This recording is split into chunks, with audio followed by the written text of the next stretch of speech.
So this is the third lecture of week number 10, and in the previous lecture we had gone through two problems related to the air conditioning part of this course, and we will go through another problem in which I will go through the solution procedure, and then you can apply that procedure to the problem and obtain the desired results. So I will put up the question on the screen and then go through the solution procedure.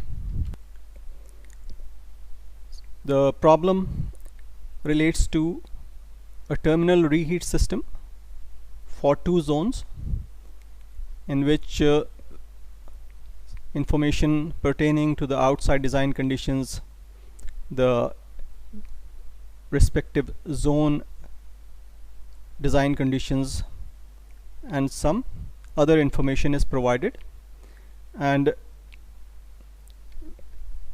based on that information we are asked to find out the supply air mass flow rate for the two zones and the reheat capacity for each of the zones and the cooling coil capacity. So remember, in a terminal reheat system you have a reheat boxes or reheat terminals before each of the zones, and according to the requirements of the zone you will provide the reheat for each of the zones that you are conditioning. We have discussed this type of a system earlier, and I had also given you the psychrometric diagram of this cycle, and that is what we will start with. We will go back to that psychrometric diagram in which the terminal reheat cycle is sketched, and then try to see how we will proceed with the solution. You can see the schematic the cyclic representation on the psychrometric diagram. We have the two zones, zone A and B, for which if you look at this point 6 or 7 or 1, they are all the same states, and when you refer to the schematic diagram of this arrangement, which you can refer to from the earlier lectures, you will see that this is the state at which the conditioned air leaves the cooling coil, and then that air will be reheated as per requirement of each of the zones. So for zone A you will reheat it from state 6 to state 1A, and similarly for zone B you will reheat it from state 6 to state 1B. Then that air will be supplied to the zone where it will balance the heat gain, both sensible and latent. You can see the load ratio line for zone B, and there is a load ratio line for zone A. The same two lines are shown on the protector over here, so these lines would be parallel, and we can try to see that these are actually the lines that we are looking at. For example, if I look at this line, that has the same slope as the slope for zone A, and the other line then should be the line which shows the slope or the direction of the process for zone B.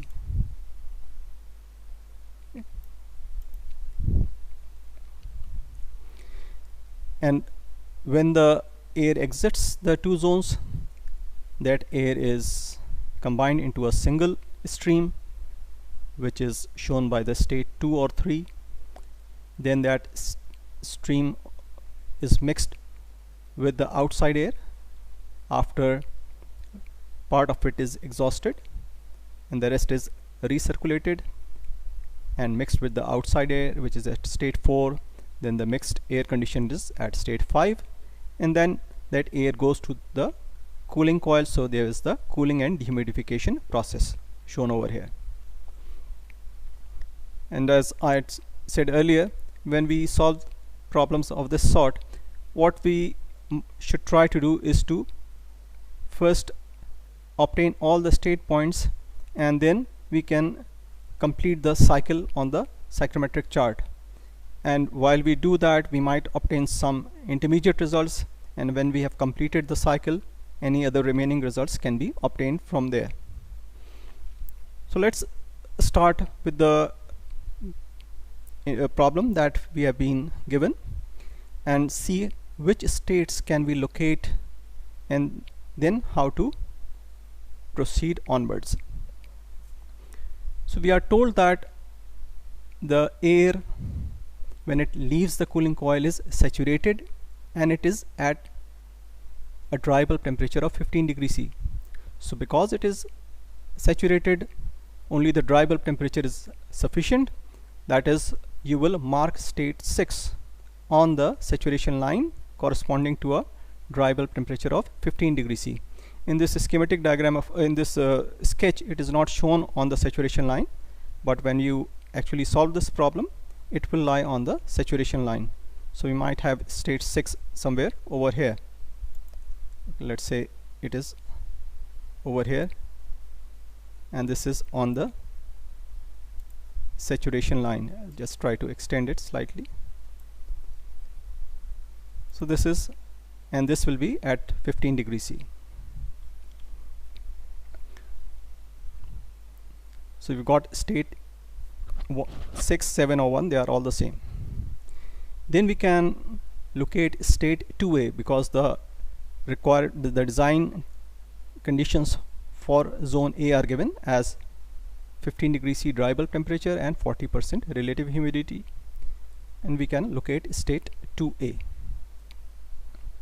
The sensible and latent loads for zone A are also given, so we can easily find out the sensible heat factor for zone A, which is the sensible load divided by the total load, and that comes out to be 0.80.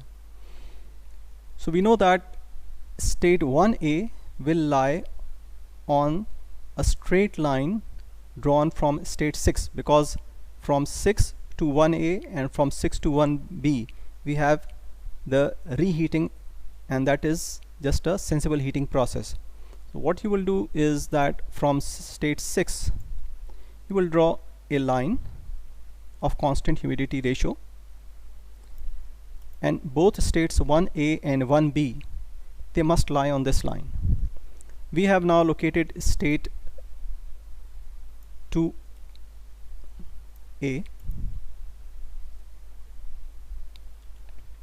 and I'll just mark it off that we have got state 2A. Let's give it a different color.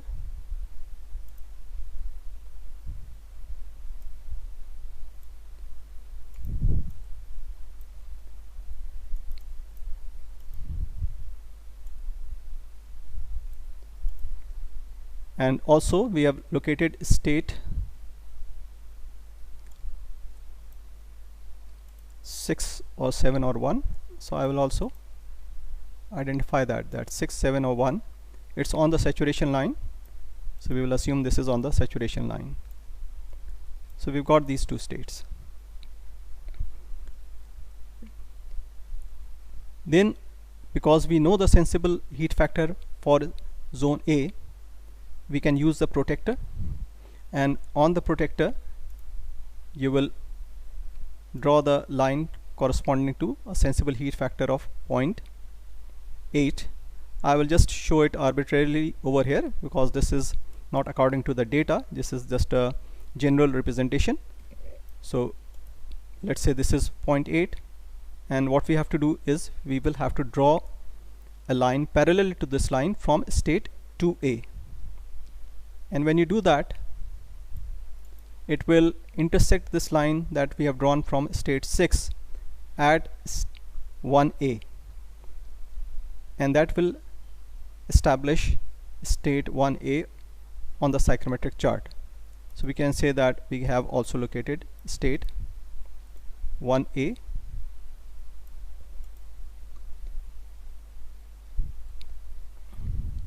Then we can also find out the dry bulb temperature at this state. All you have to do is to just draw a line from over here, a vertical line, and that will give you the dry bulb temperature at state 1A, and I leave it to you to find out that value. We can now repeat the same procedure to locate state 2B and then find out the dry bulb temperature at state 1A. So we will locate state 2B because the design conditions are given. Then we will find out the sensible heat factor, and again we will locate state 1B on the constant humidity ratio line, and that is the next step. You can see that on the psychrometric sketch I have shown these points that we have located. We started with state 6, located state 2A, used the sensible heat factor, located state 1A, found out the dry bulb temperature at state 1A. Then similarly you can see that we can locate state 2B because we are given the dry bulb temperature and the relative humidity. Then the sensible heat factor is also worked out from the sensible and latent loads. Once we have got those, we will use the protector and then locate state 1B, and at that state we can then find out the dry bulb temperature. So that is the way we can locate states 1A and 1B.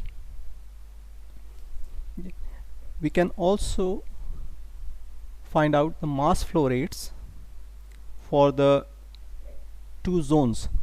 Remember, the mass flow rate that is supplied to zone A will be the mass flow rate at state 1A, and similarly the mass flow rate that is supplied to zone B will be the mass flow rate at state 1B.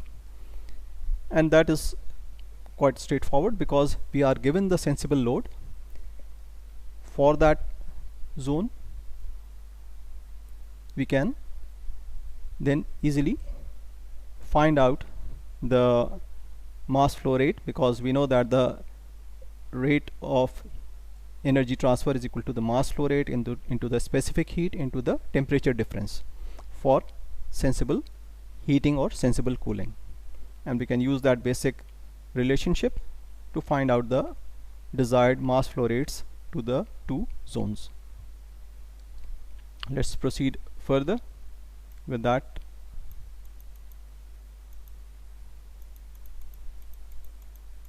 Okay. So the sensible load for zone A is given to us. Mass flow rate for zone A is to be worked out. The specific heat for air will take the standard value of 1 kilojoule per kilogram Kelvin. The temperature T2A we were given, T1A we have found out, so you will find out the mass flow rate for zone A, and along the same lines you will find out the mass flow rate for zone B, and that is in kilogram dry air per second. And once we know what is the rate of mass flow rate to each of the zones, then we can find out the energy supplied at the reheat terminals. And the equation, because it's sensible heating, equation is the same, that the energy transfer rate is equal to the mass flow rate into the specific heat into the temperature difference.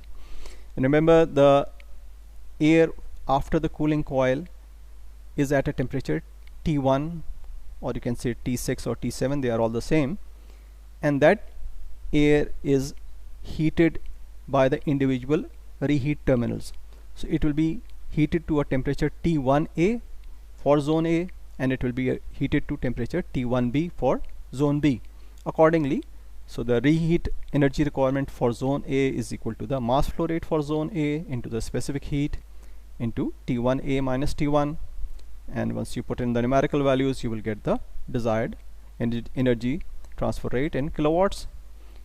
And similarly the reheat for zone B can be found out because we know the mass flow rates and the temperatures are also known to us now. If you refer to the psychrometric diagram, you can see that we now have three states which are yet to be located, that is state 2, state 4 and state 5, and they can also be found out by applying energy and mass balances. So because state 2 or state 3 is obtained by the mixing of the two states, that is state 2A and 2B, we can perform an energy balance and that will give us state 2. State 4 is the condition of the outside air and that is given to us, so we can easily locate state 4. That leaves us with state 5, and remember state 5 is again a diabatic mixing of two states, that is state 2 and state 4, and again we can apply the energy and mass balances to locate state 5. You are given in the, if you read the problem, the amount of the recirculated air and the proportion of the outside air, so that information will be utilized, and of course we will need the enthalpies when we perform energy balance, and that will help us locate state 5. And that sort of an exercise we have done earlier as well in other problems, so you should be familiar with the use of that process in locating states 2 and state 5. And once we have got all these states, the only thing that remains to be found out is the cooling coil load, and for the cooling coil load we have the equation that we had used earlier as well. Of course the symbols are different this time, but the basic equations remains the same. That is, across the cooling coil the enthalpy difference is from state 5 to state 6, and the mass flow rate is the total mass flow rate that we have at state 5, which is the sum of the mass flow rate at state 4 and state 2. Or we can say it is the sum of the mass flow rates of the two zones, m dot 1a plus m dot 1b. And then of course in this equation we have an additional term. Remember, this represents the energy that is carried away by the condensed fluid, and for that we need the humidity ratios at states 5 and 6, and we are assuming that the condensate leaves the cooling coil at the saturation condition of state 6. So you can find out the value of HF at 15 degrees C from the table, and then you will get the capacity of the cooling coil.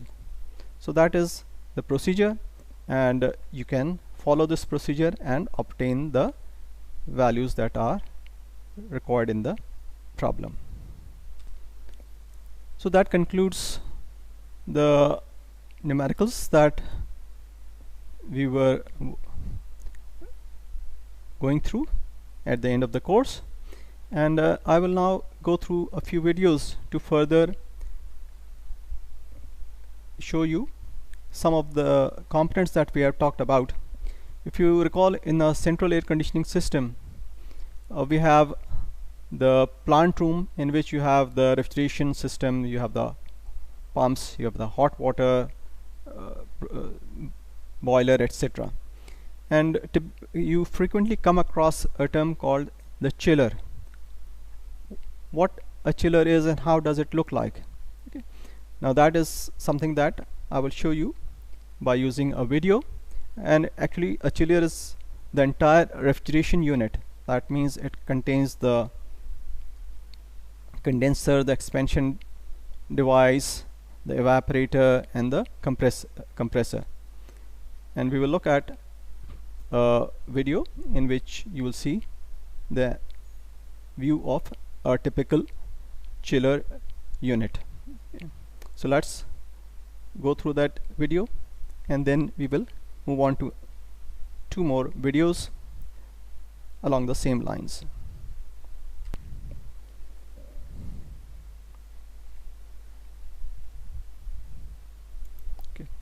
Now if you look at this figure, this is a typical chiller, and over here we have the compressor. So this is actually the compressor if you focus on the cursor, and this is the motor which is driving the compressor.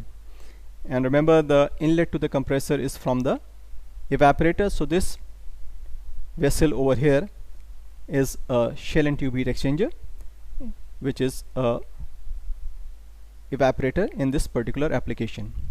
And then from the compressor, the compressed vapor will go into the condenser, so that other vessel, which also is a shell and tube heat exchanger, would be the condenser, and in between there will be the expansion valve and other valves for various purposes, for safety and other requirements. So we have a view of the chiller, and you will see the other side as well.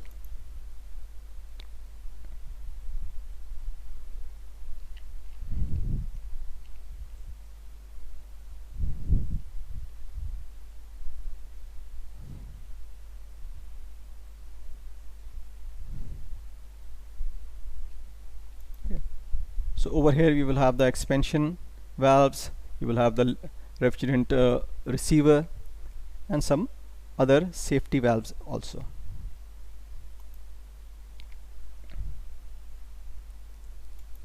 You can see this is the inlet to the compressor, and this is the outlet from the compressor, from which the superheated vapor at high pressure goes into the condenser. Now these connections over here are for water.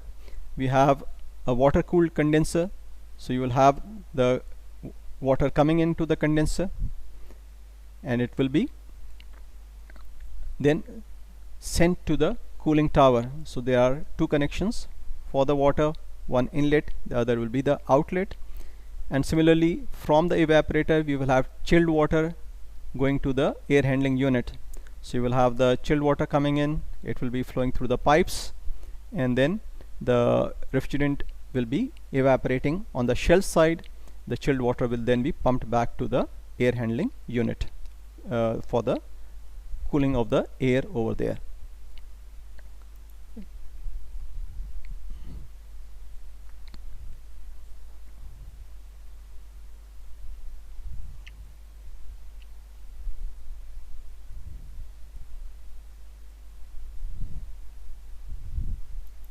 Yes, you can see the interconnecting piping, which will allow the condensed refrigerant vapor to be passed to the expansion device, and then it will go back to the evaporator.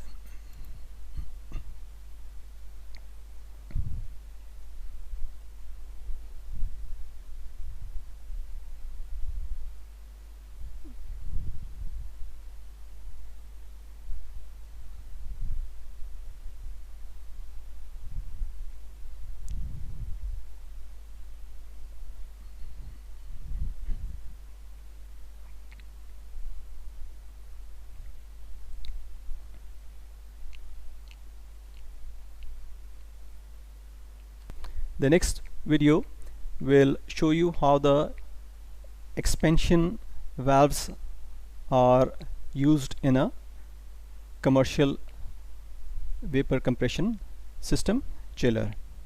So let's go through this video as well. Hey there guys, Paul here from theengineeringmindset.com. In this video we are going to be looking at the thermal expansion valve on a chiller. Now the expansion valve is located between the condenser and the evaporator, and in this version it is located just here.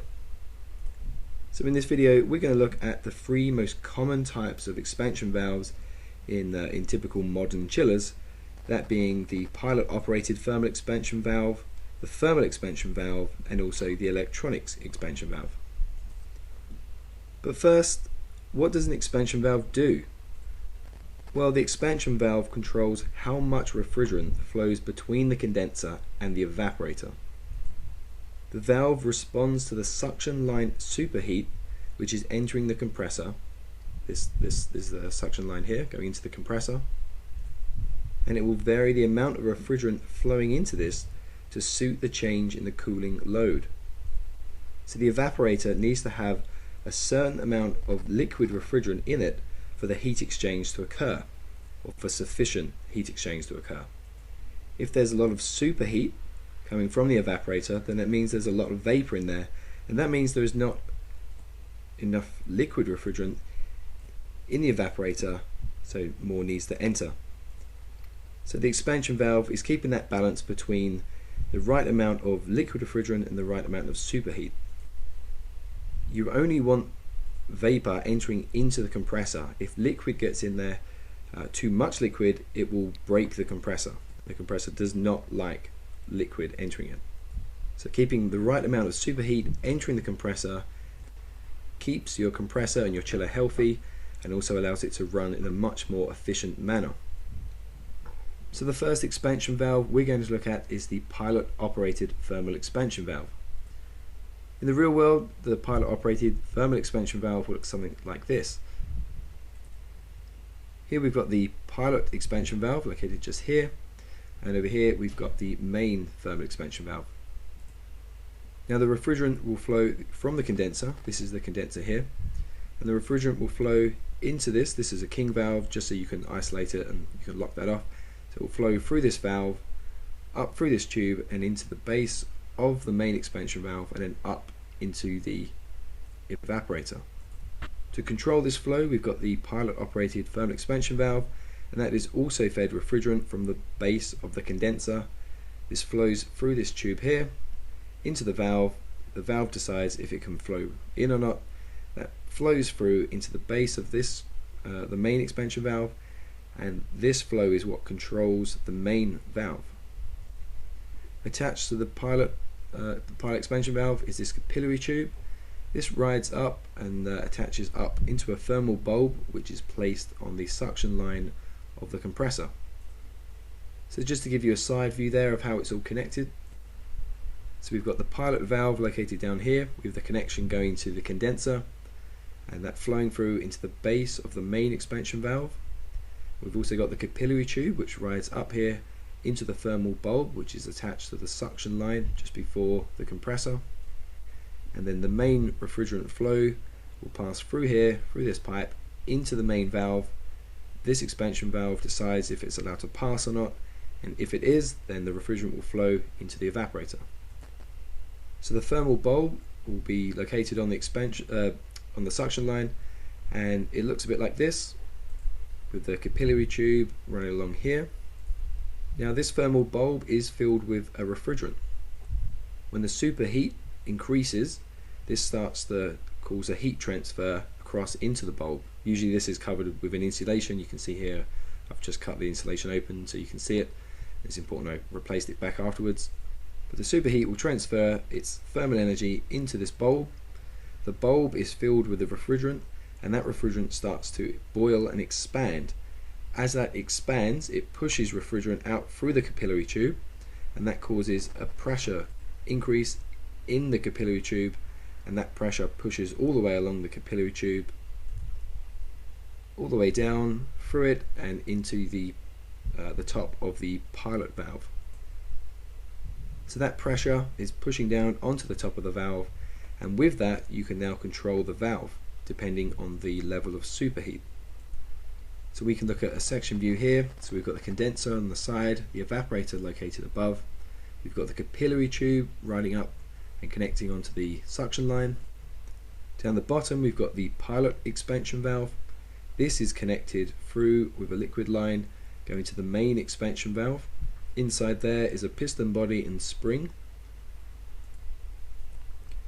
This piston body and spring is what will control and allow this refrigerant to flow through into the evaporator. So as the pressure increases in the capillary tube and it starts to build up and push down on this valve, you can see inside the valve there is a diaphragm which is connected to some push rods and then onto this valve head, which is also spring loaded. There are a few variants of this design, but this is probably the simplest and one of the most common used. So as that pressure increases and starts to push down on that diaphragm pushes against the piston rods, and these rods push the valve head down, and that causes a slight gap to form there, and this allows refrigerant to start flowing out. So the refrigerant is starting to flow from the condenser through here and into the pilot valve, and then that is going to start to flow through into the liquid line. As that refrigerant starts to fill the liquid line, it starts to build up some pressure and starts pushing against this piston housing here. That pressure is going to lift the piston off its seat, and that's going to allow the main refrigerant in the condenser to start to flow through this valve. When the bulb detects the maximum allowable superheat, it's at full pressure now. The refrigerant inside is fully expanded, and that's pushed down the pin rods inside the expansion valve all the way down to the maximum amount of refrigerant from the condenser is now flowing into this through the line, and has pushed the piston body completely off its seat, and that is allowing the maximum amount of refrigerant to flow into the evaporator from the condenser. The next expansion valve we're going to look at is the thermal expansion valve. In the real world, the thermal expansion valve looks something just like this. So this one is actually on an air-cooled chiller, but it's still got the flow of refrigerant coming through and then going off into the evaporator, and you've also got the equalizer valve coming through there, and attached to the top of the thermal valve is the capillary tube, which goes off and measures the superheat. Now these type of valves are usually found on smaller chillers. As they start to get larger, that's when they move over to the pilot operated valve to give much better control. So the thermal expansion valve is very similar to the pilot operated one, except that it hasn't got the main expansion valve there. The thermal expansion valve is the main valve in this type. So again, we've got the capillary tube rising up and connecting onto the suction line to measure the superheat, and we've got the refrigerant in the condenser, which will flow through, is being held back currently by the valve head, and once released, that will flow then off into the evaporator. So the pressure is starting to build in the capillary tube due to the superheat transferring its thermal energy over into the thermal bulb and expanding that refrigerant. That pressure increasing and pushing down the diaphragm, which pushes down on the pins and starts to knock the valve body off of its position, allowing some refrigerant to start flowing from the condenser and into the main valve. That refrigerant then starts to flow and goes off into the evaporator, and finally, once the maximum amount of allowable superheat is there, the valve body opens fully, allowing the maximum amount of refrigerant to flow from the condenser and through into the evaporator. So this type of expansion valve is exactly how you would find in a kind of a household air conditioning unit, but the valve is just a slightly bigger version, obviously to handle the load of the cooling load which it needs to for the size of the chiller. The third expansion valve we're going to look at in this video is the electronic expansion valve. Now in the real world, the electronic expansion valve will look like this. You can see it highlighted in the circle here. Now this type of expansion valve gives the best performance, and that's because the valve here actually uses a stepper motor in the body, and that precisely controls the positioning of the valve body inside, allowing a very accurate and precise flow of refrigerant. So the electronic expansion valve, I've just illustrated that here. So we've got the main shaft connected to the valve head inside the body there. Then behind that we've got the stepper motor, and that is connected to a controller. The controller measures the temperature and pressure from the evaporator outlet, and this allows the superheat to be calculated and that value to be determined. The controller decides is there enough superheat or not, and then sends a signal to the stepper motor to very precisely control this shaft in the valve head to move that back to allow and adjust the refrigerant flow rate. So that refrigerant in the condenser flows along the liquid line into the base of the motor, or the valve, sorry. The controller is sensing that more refrigerant is required in the evaporator, so that sends the signal to the stepper motor just to pull that valve head back slightly and allow some refrigerant to start flowing.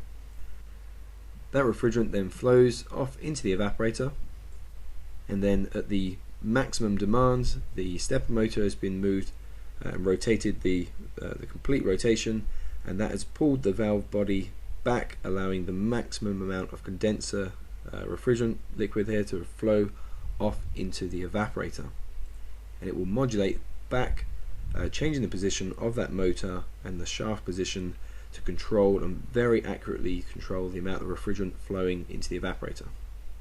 As with all the expansion valves featured in this video, you can see here the performance. So the expansion valve is located here, just here on the chart here. So that is going from 0.3 to 0.4, and that means the refrigerant is going to change from a high pressure to a low pressure, from a medium temperature to a lower temperature, and it's going to go from a saturated liquid to a liquid vapor mix. And you can see this on the chart.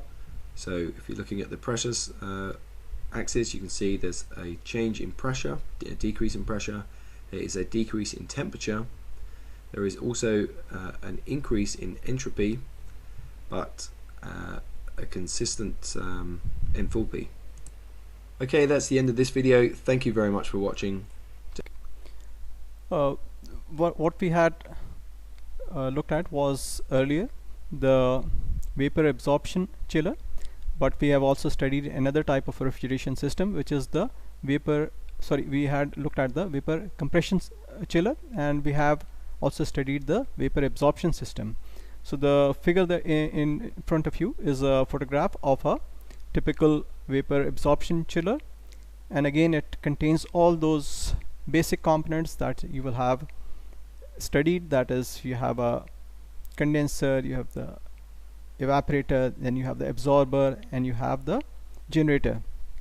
And of course the actual system is more complex in the sense that it requires a number of control mechanisms, safety features, which are all incorporated into a single unit, and these generally tend to be bulkier than the typical vapor compression chiller, and they tend to be even more expensive.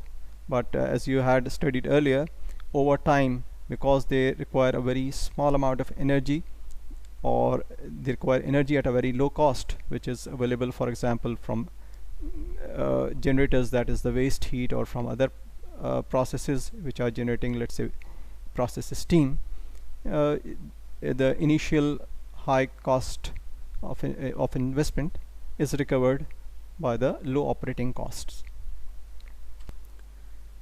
Okay, I will now conclude by showing you another video, and this is a video of a typical plant room, and you will see the various components and the systems that are present in a typical plant room.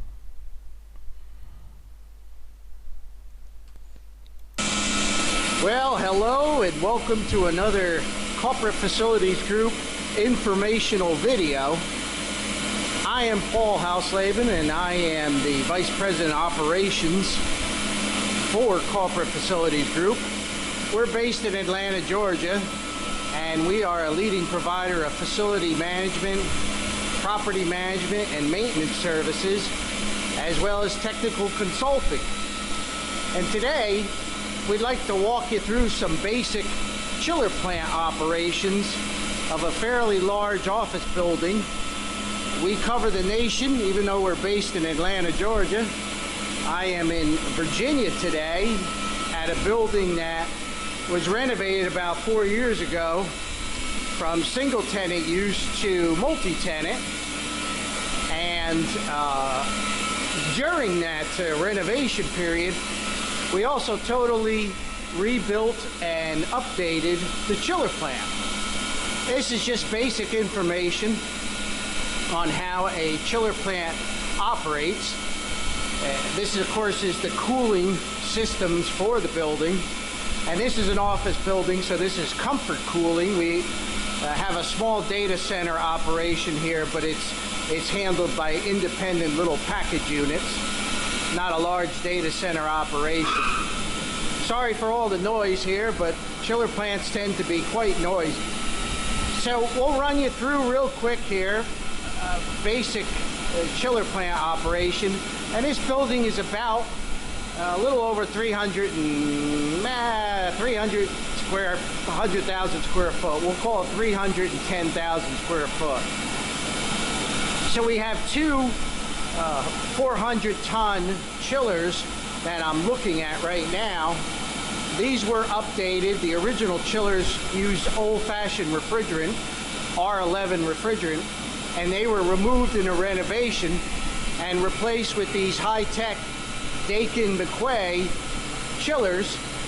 If you look closely on the top of the chiller there, and I will do my best to kind of zoom in here a little bit, and you will see that these have high-tech motors on the top that actually use no oil. These motors run in a suspended animation, so they have no real friction, and they save you a ton of money on electrical over the old-fashioned chillers. Both of these chillers are not running. It's a very cold morning here. I'm going to walk over to this one, and you can see it has a really nice screen on there that gives you some eye candy of pretty much what's happening with the machine as far as pressures go and temperatures. Here you can see the little motor nomenclature on top. But we're going to look at the chiller and tell you how it works. Now, basic physics and refrigeration principles come into effect. If you buy a carton of milk at the grocery store and you put it in your refrigerator, the refrigerator actually removes the heat from that milk, and therefore it makes it cold. Basic physics with hot and cold principles. So a chiller works on the same principle. It makes cold water, which is circulated through the building, attracts the heat, picks the heat back up, and removes the heat through what we call a condensing loop. So we have two sides of the chiller. We have the chill water side, which has the insulation on it, and we have the condensing side, which is non-insulated because it's warm. And pretty much what we do is we make cold water with the compressors and the refrigerant. You can see the chill water pipes. We'll follow them. And they come across top of the chiller plant, and they go to a series of pumps.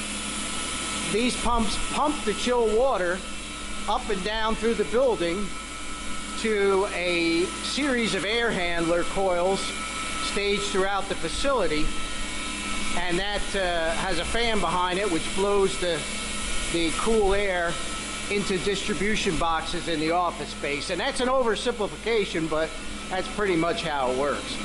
Now, as the heat is picked up in the loop and it comes back to the chiller machine, the heat is then put into the condensing side and rejected out through a system called a cooling tower. And we'll take a look at the cooling tower. Now, this is a water side condensing chiller plant, and they require a lot of maintenance. As you can see, this one is pretty much kept immaculate. Guys do a great job here. But you do have to attend to your chiller plant pretty much 3 or 4 times a day. So here comes the warm water in the condensing loop. It goes to these pumps, and then it leads to outside where there's a cooling tower sitting on the outside.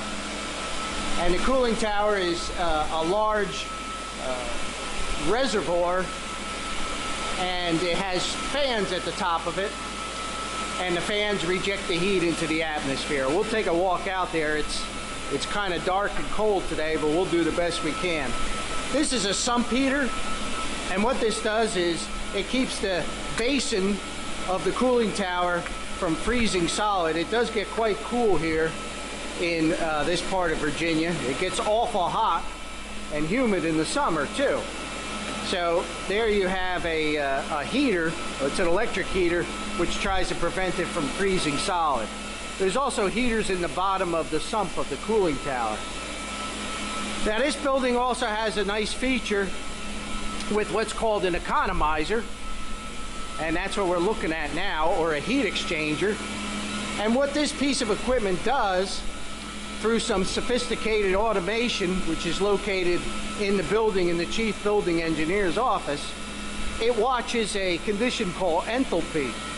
And when it decides that the outside temperatures and the water in the cooling tower has now become so cold that it can utilize that water for free cooling, it shuts the machines off, chiller machines, captures that water, circulates it through this machine, which is basically just a bunch of copper plates, and migrates the cold water from the outside to the warm building chilled water, which comes in there, and therefore through principles of physics, it takes the cold water and makes free chilled water, courtesy of nature. So that's a pretty cool operation. There's a series of valves up there. If this water gets too warm, what it does is it'll shut these valves off automatically, and then once more just turn your chiller back on to have the mechanical cooling. So pretty cool little system. Like I said, it gets cold here in Virginia, and if we have a good week or two of real cold temperatures, this water will stay cold for a long time, and the owner will reap a lot of benefits here, because this will save him a bundle of electricity in running these machines. Even though these machines are quite economical, you can imagine, you know what your electric bills are at home. If you run these machines for a long time, it's going to cost some money.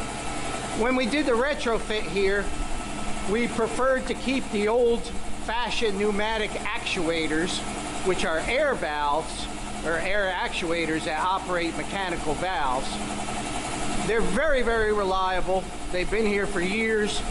Every couple of years, the crew here will replace the diaphragms or do a little maintenance repair on them, but for the most part, they are very trouble-free.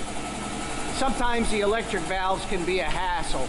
So we kept the pneumatics. There was nothing wrong with them, and saved a bundle of money on a retrofit to new valves. So with the air valves, we have to make air. So we have a large air compressor here, which makes air for the chiller plant. As you can see, that is an old air compressor, but it's once more kept in immaculate condition by this crew here. To keep the air nice and dry, an enemy of pneumatics is moisture, so we have an air dryer, which is basically a refrigeration unit that dries the air leaving the compressor. Also removes some oil. Because these are new chillers, they do use a new refrigerant, which is not a happy chemical, and it is toxic, as opposed to the R11 refrigerant, which was an ozone killer, but it was not deadly. So if we have a catastrophic failure here and a refrigerant leak, we do have a sophisticated detector here, which is constantly sampling the air for any issues. It will lock down this chiller plant so that no one can enter. And over here, it will turn an emergency fan on, which will evacuate the air up through and out to the atmosphere. It will also take in a bundle of fresh air through this system here, and of course replenish the bad stuff with fresh air. So that concludes this final lecture of this course in refrigeration and air conditioning. Thank you.